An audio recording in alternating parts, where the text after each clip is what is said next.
जय सिया राम।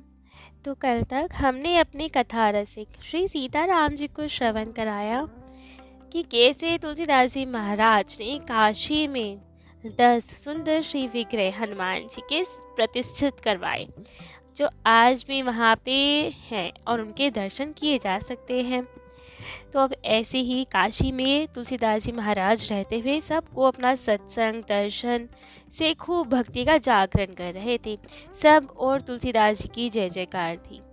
बहुत बड़े बड़े सिद्ध जन इनके दर्शनों को आते थे, इनसे प्रश्न उत्तर करते थे। जहांगीर भी एक बार आया था इनके दर्शन करने के लिए सन 1670 में। खूब धन आदि भेंट करना चाहा, परंतु इन्होंने मना कर दिया। कहा, अरब खरब लो द्रव्य है, उदय अस्त लो राज, तुलसी जो निज मरण है, आवे कौने काज। कि ये सब किसी काम के नहीं, आने का तो हमें नहीं चाहिए द्रव्य। वे बीरबल की भी तारीफ करता तो तुलसीदास जी महाराज तो इस पर भी फटकार लगाते और कहते, ऐसी बुद्धि का ही क्या महत्व जो ठाकुर जी की प्राप्ति ही ना करवा सके, तो आपके रत्नों से हमें कोई लेना देना नहीं है। ऐसे लोग किसी काम के नहीं जिनकी कला ठाकुर जी के उपयोग में ना आ सके, उनकी सेवा में यूज ना हो सके। तो कभी कोई इनसे धामवास की इच्छा लेके आता तो उनको धामवास प्रदान कर दे। ऐसे ही एक बार सत्संग में अयोध्या जी के एक श्वपच अर्थात निम्न जाति के वो व्यक्ति इनके दर्शन हेतु आया। बहुत सुयश सुना हुआ तो बहुत मन में इच्छा थी कि एक बार संत दर्शन हो, तुलसीदास जी के दर्शन हो। लेकिन अपनी जाति विचार कर कुटी तक तो आया, लेकिन दूर खड़े होकर ही दर्शन करने लगा और खूब आनंद विभोर रहा। जब तुलसीदास जी महाराज को पता चला कि ये हमारे श्री अयोध्या धाम जी से है, अयोध्यावासी है, अवधवासी है, राम जी के अतिशय प्रिय अवधवासी, तो दौड़कर स्वयं उन्हें राम जी का ही स्वरूप मान के, क्योंकि अयोध्यावासी थे। अवधवासियों में तो एक अलग ही प्रेम, क्योंकि राम जी के भी अतिशय प्रिय लोग होते हैं अयोध्यावासी। राम जी स्वयं कहते हैं, अतिशय प्रिय मुझे यहाँ के वासी, अयोध्यावासियों के लिए। तो जब उन्हें पता चला कि वो श्वपच तो अवधवासी है, तो दौड़ कर गए, उन्हें अपने हृदय से लगाकर मिले और बहुत ही प्रेम भाव से उनका स्वागत सत्कार किया। तो ये थी इनकी धाम और धामवासी की निष्ठा, और ये देखकर तो सब लोग मंत्र मुग्ध हो गए कि कितने ऊंचे संत हैं, और ये विचार नहीं किया कि ये श्वपच है। केवल यही देखा कि वो धामवासी है, श्री अवधवासी है, और खूब प्रेम से उनका स्वागत सत्कार किया। ऐसे ही सत्संग में एक कमल भव नाम के ब्राह्मण आया करते थे इनके, और उन्होंने भी देखा था ये सब कि कितनी धाम में निष्ठा है, ठाकुर जी से कितना प्रेम है, और क्या अपार महिमा है कि ये यदि चाहे तो ठाकुर जी के दर्शन भी करा सकते हैं, सिद्ध है ये। ऐसा उन्हें इनके सत्संग में आने से पता चल गया था। तो उन्होंने एक बार गोस्वामी तुलसीदास जी से भगवत दर्शन का उपाय पूछा। बहुत प्रेम भाव में भर के पूछा कि कुछ ऐसा उपाय बताए कि हमें भी राम जी के दर्शन हो जाए।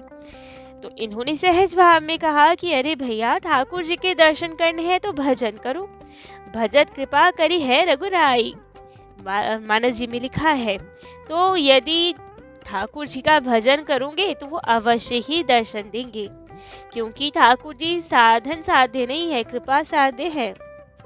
साधन के बल पे ठाकुर जी नहीं मिलते कि ये कर लो तो ठाकुर जी मिल जाएंगे, वो कर लो तो ठाकुर जी मिल जाएंगे। प्रेम से ही मिल सकते हैं, राम ही केवल प्रेम प्यारा।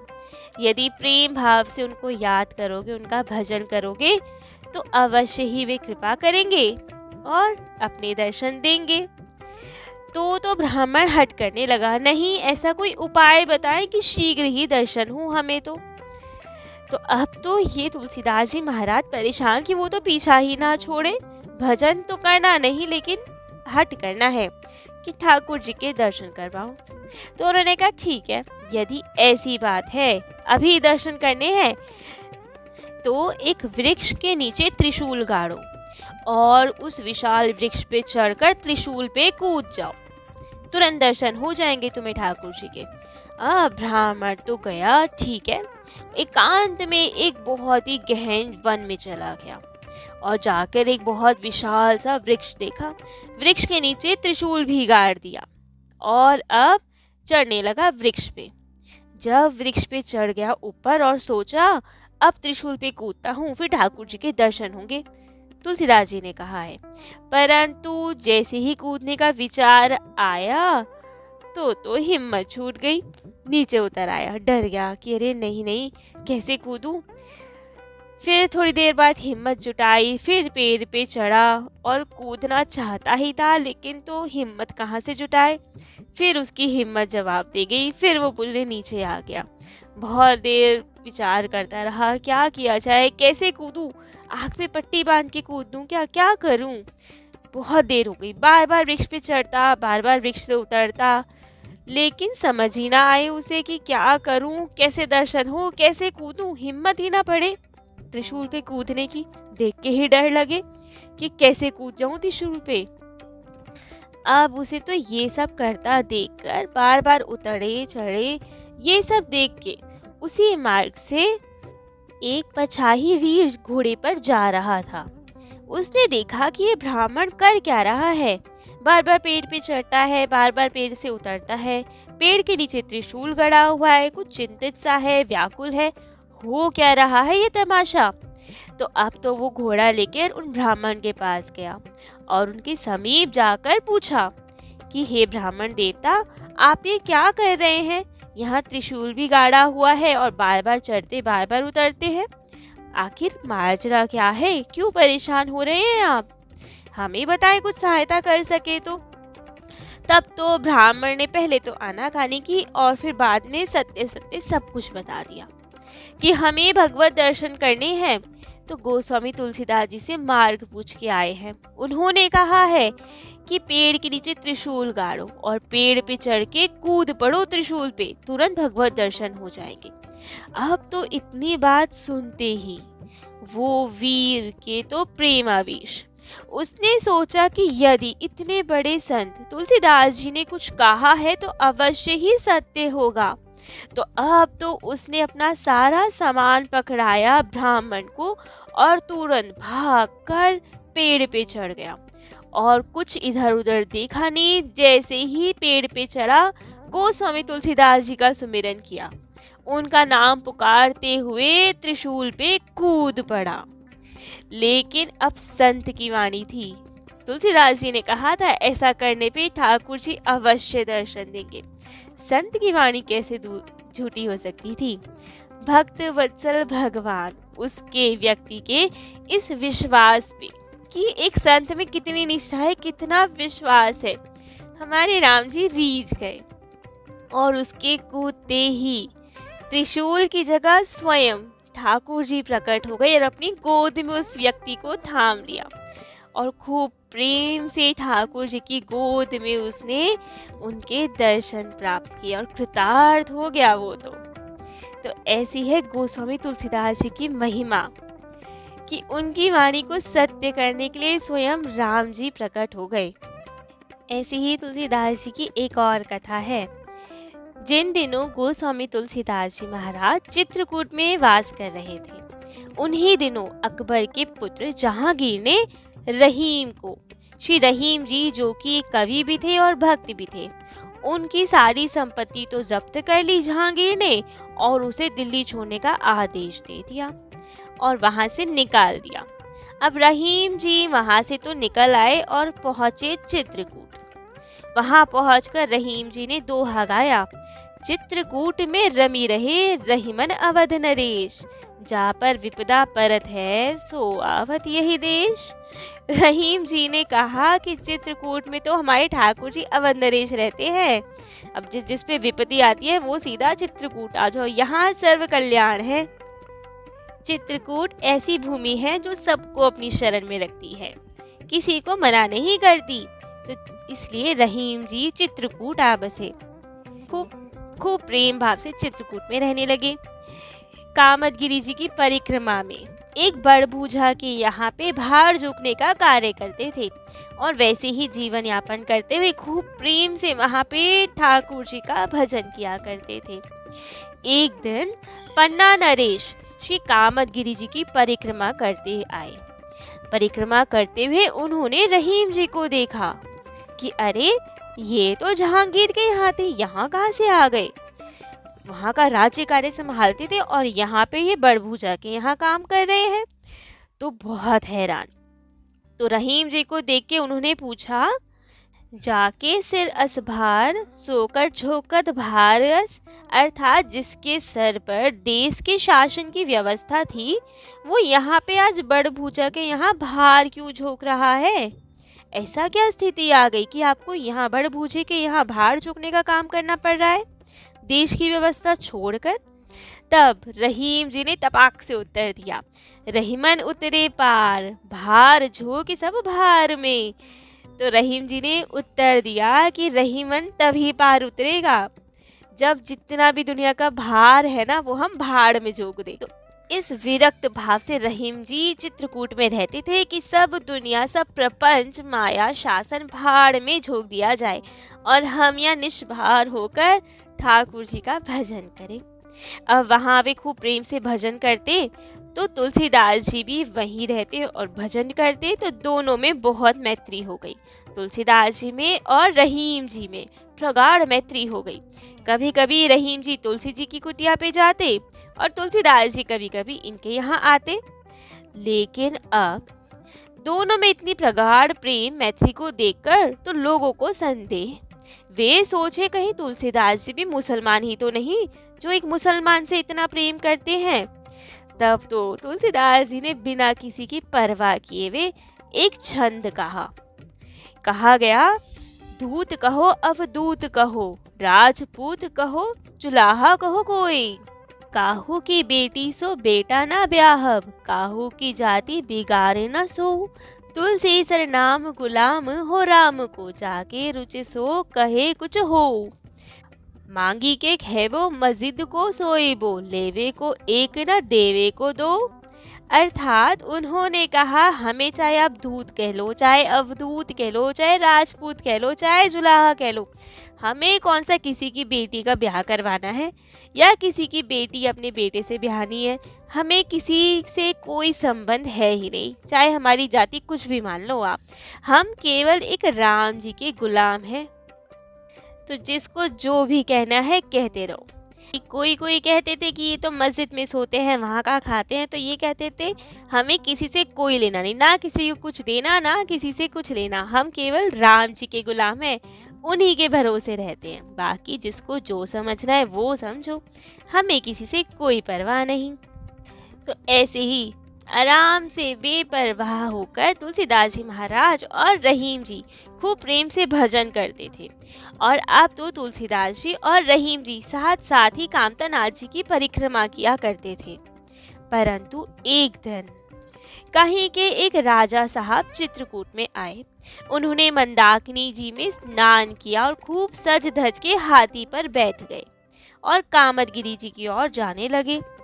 अब हाथी का स्वभाव उसे अपने शरीर पे धूल डालना बहुत पसंद होता है, जिससे अपने शरीर को ठंडा रख सके, तो इसलिए वो अपने ऊपर मिट्टी डालता है। तो अब राजा उन पे सज धज के तो बैठ गए, परंतु स्वभाववश हाथी ने अपने ऊपर धूल डाल दी, जिससे राजा का श्रृंगार बिगड़ गया और राजा को बहुत क्रोध आया कि कैसा मूर्ख हाथी है, हम पे मिट्टी डाल दी इसने, हमारा सारा श्रृंगार धूमिल हो गया। इतना क्रोध आया राजा को कि उसने आदेश दे दिया हाथी को मार डालने का। फिर क्या था, अब आदेश का पालन तो कैसे ना हो, कौन विरोध करे, कौन बचाए अब हाथी को। तो सब उसकी मृत्यु के इंतजाम में लग गए। बड़े बड़े पेड़ों से, मोटे मोटे लोहे की जंजीरों से उस राजा ने हाथी को बंधवाया और सारे सिपाही इन सब कार्य में लग गए। परंतु एक दो संतों की नजर उस हाथी पे, तो कल्याण कैसे ना हो। तुलसीदास जी महाराज और रहीम जी वे उसी मार्ग से जा रहे थे और उन्होंने ये सब देखा कि अरे हाथी ने तो स्वभाववश मिट्टी डाली और राजा इतना क्रोधित हो गया कि प्राण दंड देना चाहता है, कैसे बचाया जाए, ये तो निर्दोष है, इसकी तो रक्षा होनी चाहिए, हाथी को नहीं मरने देंगे, लेकिन कैसे प्राण रक्षा हो हाथी की, यही विचार में अब दोनों संत। तो अब इन्होंने विचार किया कि कुछ तो करना ही पड़ेगा, तो गए, भीड़ को हटाते हुए राजा के समीप गए और पूछा, सिपाहियों से ही राजा को सुनाते सुनाते पूछा कि हो क्या रहा है यहाँ। तो सैनिकों ने बताया कि ये सब हुआ। तब तो ये सब सुनकर तुलसीदास जी ने मुस्कुराकर रहीम जी से पूछा, केवल राजा को सुनाने के लिए। रहीम जी से पूछा, धूरी धरत निज शीस पर, कहूँ रहीम के ही काज। अर्थात, हे रहीम जी, आप बताइए हाथी ने ऐसा क्यों किया होगा, अपने शीस पर, अपने सिर पर धूल क्यों डाली हाथी ने। तब रहीम जी ने उत्तर दिया, पुनः राजा को सुनाने के लिए, जेहि रज मुनिपत नीत तरी, सो ढूंढत गजराज। अर्थात रहीम जी ने कहा, हे तुलसीदास जी महाराज, भगवान की जिस चरण कमल की धूली से गौतम की नारी तर गई, मुनि पत्नी अहिल्या जी का उद्धार हो गया, वही चरण धूली जो चित्रकूट में सर्वत्र फैली हुई है, वही गजराज ढूंढ रहे हैं कि जैसे गौतम जी की नारी तर गई, हम भी तर जाए। क्योंकि चित्रकूट एक ऐसी भूमि है जहाँ पे माता जानकी, हमारे राम जी, लखनलाल जी सब बिना पदत्राण, बिना पंधी, बिना जूतियों के चले, नंगे पैर चले चित्रकूट में। तो सर्वत्र चित्रकूट की भूमि में तो राम जी की चरण धूली है, प्रत्यक्ष राम जी की चरण धूली है, जिससे गौतम जी की पत्नी अहिल्या जी का उद्धार हो गया। तो अब राजा ने ये सुना कि रहीम जी ने क्या उत्तर दिया। ये सुनते ही अब उनके हृदय के भाव जगे कि सच में हम हाथी पे चढ़ के जा रहे हैं, और जिस चरण रज की इतनी महिमा है, चित्रकूट की रज की, राम जी की चरण रज है, चित्रकूट की रज प्रत्यक्ष राम जी की रज है, उसकी इतनी महिमा है, और हाथी ने वही हम पे भी डाली। हाथी के साथ साथ तो हमारा भी उद्धार हो जाता, लेकिन हमने उसी को प्राण दंड देने की कहा, तो हमसे तो बहुत बड़ी भूल हो गई। तुरंत आदेश दिया कि हाथी को ना मारा जाए, ये तो हमारे भी उद्धार की तैयारी कर रहा था, हम तो ऊपर चढ़ के जा रहे थे, रज कहाँ सेवन कर रहे थे, तो हाथी के कारण तो हमें भी श्री राम जी के चरणों की रज मिल गई। तो अब तुलसीदास जी महाराज और रहीम जी ने जब ये उनके वाक्य सुने तो समझ गए, अब तो भाव का उदय हो गया है। राम जी की चरण रज की महिमा, चित्रकूट की रज की महिमा राजा को भी समझ आई, और हाथी की भी प्राण रक्षा हो गई। ये होती है संत महिमा। संत की दृष्टि, एक बार दृष्टि जिस पे पड़ जाए उसका उद्धार तो निश्चित है, अन्यथा हाथी को तो कोई नहीं बचा पाता। अब राजा तो वहां से चल दिए और तुलसीदास जी और रहीम जी अपनी परिक्रमा पूरी करके कुटिया पे आए। अब रहीम जी की इतनी उत्कट भक्ति, भावना, ज्ञान, वैराग्य, विवेक, विचार, इन सबको देख के तुलसीदास जी के मन में आया कि आज इनकी कुछ प्रशंसा करूं। तो तुरंत उन्होंने रहीम जी के सामने एक दोहे की पंक्ति कही। कहा, सुरतिये नरतिये नागतिय, स अस चाहत सब कोय। इतना सुनते ही रहीम जी तो समझ गए कि लग रहा है आज ये मेरी बढ़ाई करना चाहते हैं। अतः ये पहली पंक्ति सुनते ही, जितने में तुलसीदास जी दूसरी पंक्ति में उनकी बढ़ाई करते, उतने में इन्होंने दूसरी पंक्ति बना के कहा, गोद लिए हुलसी फिरे, तुलसी सो सुत होए। कि हुलसी माता गोद में लिए फिर रही हैं, ऐसा पुत्र हो तो ऐसा हो तुलसीदास जी जैसा। तो ऐसा प्रगाढ़ प्रेम था दोनों महानुभाव श्री तुलसीदास जी और रहीम जी में। ऐसे ही खूब प्रेम से सबको ठाकुर जी की ओर करते हुए तुलसीदास जी को धराधाम पे 126 वर्ष हो गए।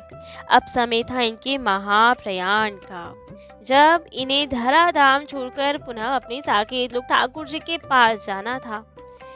अधिकतर जब ये कथा करते थे, राम जी की कथा सबको सुनाते थे, तो कथा विश्राम के समय ये बताते थे कि कल अब कौन सा चरित्र आएगा और क्या कथा सुनाई जाएगी।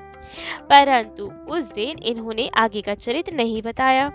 भक्तों ने पूछा कि कल अब कौन सी कथा होगी, कौन सा चरित्र आएगा, कौन सा प्रसंग आएगा।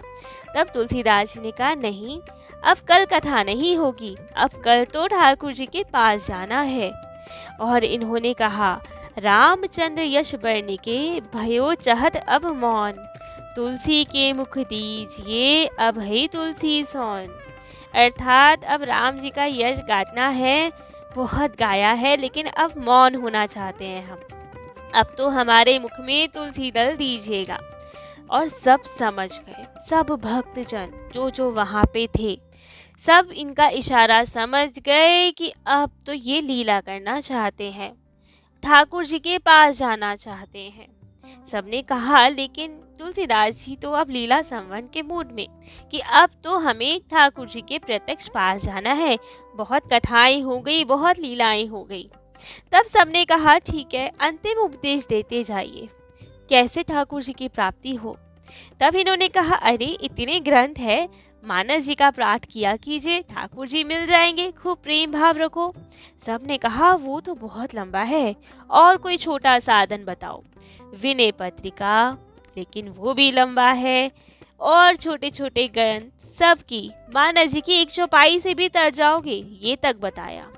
लेकिन लोगों को संतोष ही नहीं कि आज कुछ ऐसा उपदेश दीजिए कि एक छोटा बालक या कोई भी जो बिल्कुल भक्ति नहीं कर सकता, वे भी चाहे तो उद्धार हो सके। ऐसा कोई साधन बता के जाइए हम लोगों को। तो हमसे नहीं होती भक्ति पूजा, तो भी आपके सहारे ऐसा कौन सा सहारा दे सकते हैं आप हमें जाते जाते, जिसके सहारे हम तर पाएं।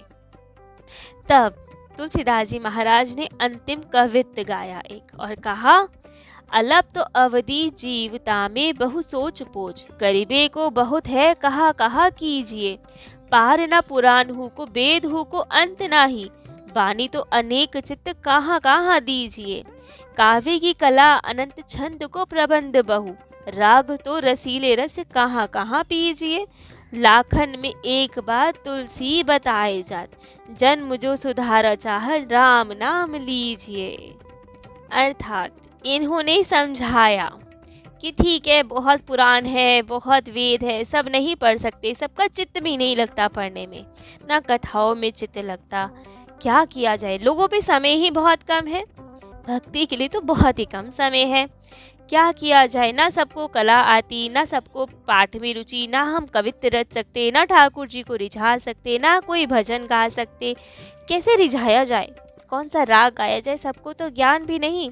तब तुलसीदास जी महाराज ने कहा कि सब छोड़ दो, लाखन की एक बात, लाखों में केवल एक बात याद रखो, यदि अपने जन्म को सुधारना चाहते हो, गाना आए ना आए, भजन बने ना बने, कवित्त गाना आए, कुछ भी, पुराण वेद कुछ भी ना पढ़ो, केवल एक राम नाम का सहारा ले लो, श्री सीता राम नाम का सहारा ले लो, बस सतत राम नाम का नृत्य करते जाओगे तो भव से पार हो जाओगे, कार्य करते रहो, नाम जपते रहो, कोई समस्या नहीं, पुराण पढ़ो, वेद पढ़ो, तो सब काम छोड़ के करना पड़ेगा, लेकिन एक राम नाम ऐसा है, स्टार्ट तो करो, काम करते करते करो, धीरे धीरे मन रमता जाएगा, तो एकांत में भी जपो, पूरे समय राम नाम लोगे तो अवश्य ही ठाकुर जी की प्राप्ति होगी और जन्म सुधर जाएगा।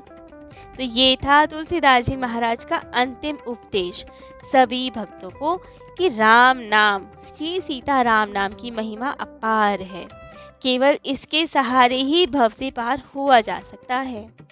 तो इसी उपदेश के साथ काशी से तुलसीदास जी महाराज अपनी साकेत की ओर गए। संवत 16 से 80 गंग के तीर, श्रावण श्यामा तीज शनि, तुलसी तजियो शरीर। श्रावण मास तीज के दिन, शनिवार के दिन, उस दिन तुलसीदास जी महाराज ने 80 घाट पर, वहीं गंगा जी के तट पर संवत 1680 में अपने शरीर का त्याग किया और साकेत की ओर, ठाकुर जी की ओर प्रस्थान किया। तो ऐसा अद्भुत चरित्र ठाकुर जी के अद्भुत भक्त श्री तुलसीदास जी महाराज की, जो हनुमान जी, राम जी, माता जानकी के अतिशय प्रिय भक्त थे। ऐसे भक्त शिरोमणि कवि कुलभूषण लोक नायक कलि पावना अवतार श्रीमद गोस्वामी श्री तुलसीदास जी महाराज के चरणों में हम सबका कोटि कोटि प्रणाम। तुलसी कृत राम कथा जग में, नर नारिन तारन सो पुलसी। पुलसी भव सागर तारन को, पढ़ के मन गाठी गई खुलसी। खुलसी गठरी गई पापन की, धुलसी गई ओ जनता हुलसी। हुलसी जनता हुलसी वसुधा, हुलसी हुलसी जनिके तुलसी। व्यास जो पावे शरीर अनेक, शरीरन हूँ प्रति शीश हजारों। शीशनि मध्य हजार मुखो, मुखहु प्रीति जोत जू हो तो हजारों। जन्म अनेक ने लो रस रूप, गणेश पढ़ावे जू जोरी अखारो।